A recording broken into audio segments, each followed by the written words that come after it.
This is the story of how perfection lost and humanity won. In the final stages of Black Clover, the world stands on the edge of absolute control. The Clover Kingdom lies in ruins, the sky heavy with the weight of a future that has already been decided. At the center of it all stands Lucius Novachrono, a man who believes he has surpassed humanity itself. With the power to see every possible future, Lucius is convinced that free will is nothing but a flaw. To him, human choice leads only to conflict, pain, and suffering, and so, in his mind, the only way to save the world is to take that choice away. Lucius does not see himself as a villain. He sees himself as a necessary god. Opposing him are two figures who could not be more different. Asta, a boy born without magic in a world ruled by it, and Yuno, a prodigy blessed with overwhelming talent. They are not perfect, they are not gods. They are simply people who refuse to give up. Together, they stand against a future that says they should not exist.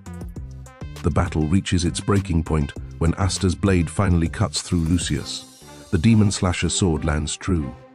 Lucius is defeated, but he is not killed. This is where everything changes. Lucius realizes that Asta and Yuno deliberately spared his life. They could have erased him from existence. Instead, they chose mercy. This single act shatters Lucius's worldview. His future sight never showed this outcome. In all the futures he saw, humanity was cruel, selfish, and violent. Mercy was never part of the equation. For the first time, Lucius is forced to confront something he cannot calculate: human choice. As chapter 388 ends, Lucius stands broken, not physically, but ideologically. His perfect future has failed. Chapter 389 begins not with another battle, but with silence. Amid the rubble of the Clover Kingdom, Lucius asks a simple question: why?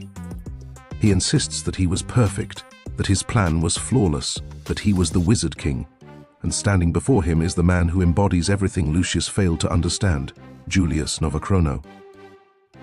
Julius does not argue with Lucius using power. He answers him with truth. Lucius believed salvation meant control. Julius believed leadership meant trust. And Julius explains the reason for Lucius's defeat in one devastating line: Asta and Yuno moved people's hearts more than Lucius's salvation ever did. That is the answer. Lucius tried to create peace by forcing the world into a single perfect future. Asta and Yuno inspired people to fight for their own imperfect ones. Lucius removed choice to end suffering. Asta accepted suffering as the cost of hope. The difference between them is not strength, but belief. Lucius claims that even Julius cannot know the future. Julius agrees, and that is precisely why people keep trying.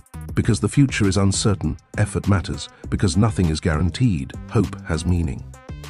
With this realization, Julius announces his final act as the Wizard King. Using the last of his remaining power, he activates his time magic one final time. The destroyed land begins to restore itself.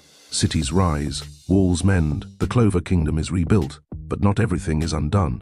Those who died in the battle remain gone. The Crimson Lion Kings who fell do not return. Loss is not erased, it is acknowledged. This is important. Black Clover does not promise a painless world. It promises a world worth fighting for.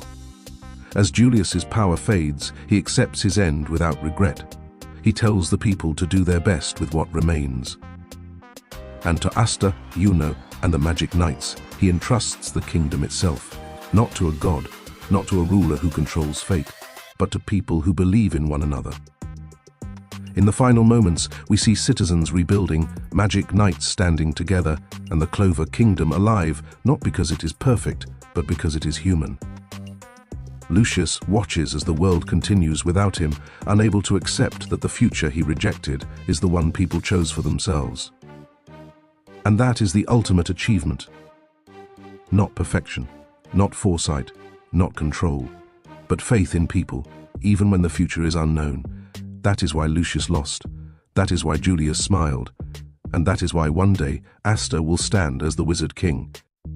If this story moved you, if it made you think, or if it reminded you why you fell in love with anime and manga in the first place, this is Animex 7. Like the video, subscribe for more deep anime storytelling, and comment below. Who do you think deserves to be the next Wizard King? Until the next story, this is Animex 7.